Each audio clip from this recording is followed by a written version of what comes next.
I have a recharged battery in my mouse, and we're moving on to Angel and Devil. Now, overall, these were quite successful, and the TAs did a great job of guiding those who needed it through specific things that weren't working. And there are subjective things one could say about what does and what doesn't work in terms of, say, animation, timing, elements, and so on. I'm not going to focus as much on those here, and I just wanted to call out a few things that I would notice really in the pro comping area.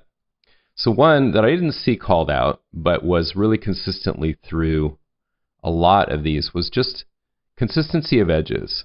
So I'm going to pick on these feet right here. Notice how hard the edge is around here. Now I know that this needed a brute force mat, because remember I had to do that too.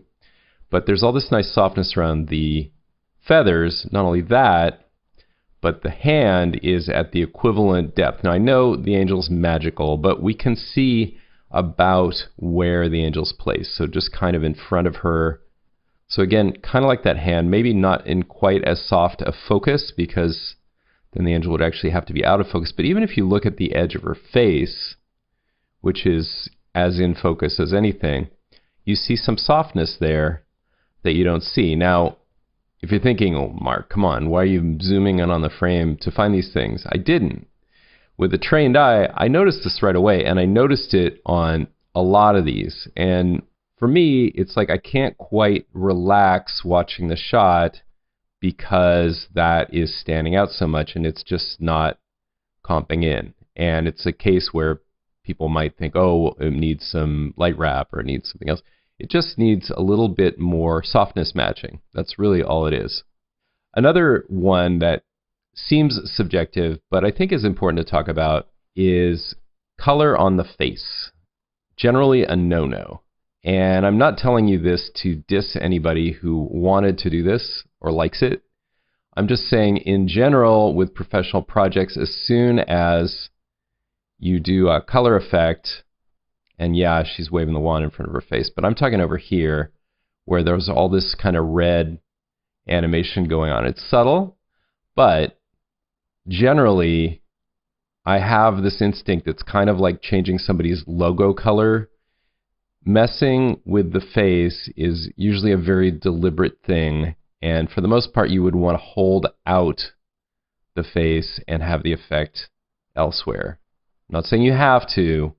I'm saying that that would be a consistent thing because making the talent look good is usually objective one.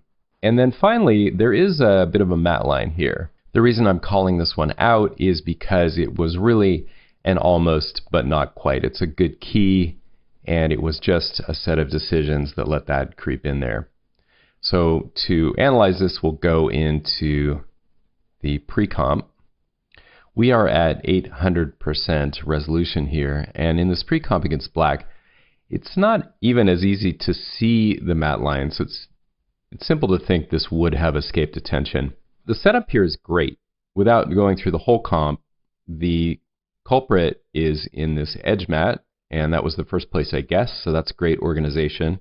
The Uber key tells me that the controls are set great. There's intermediate results under the view.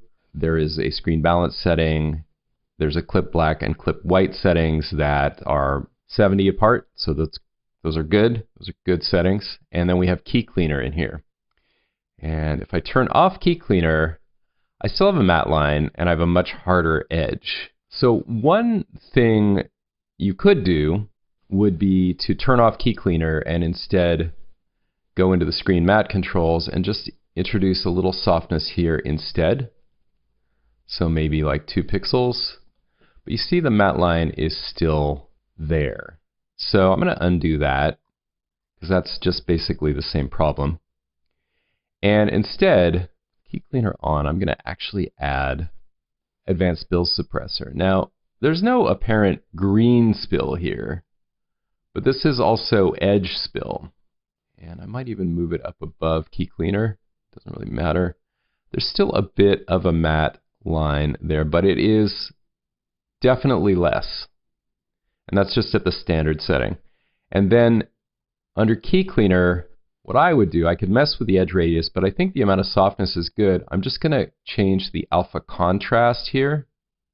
And that is getting rid of the residual matte line.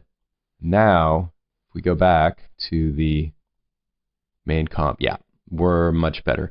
You can see hints of a little bit of lightness there, but remember that was 800%.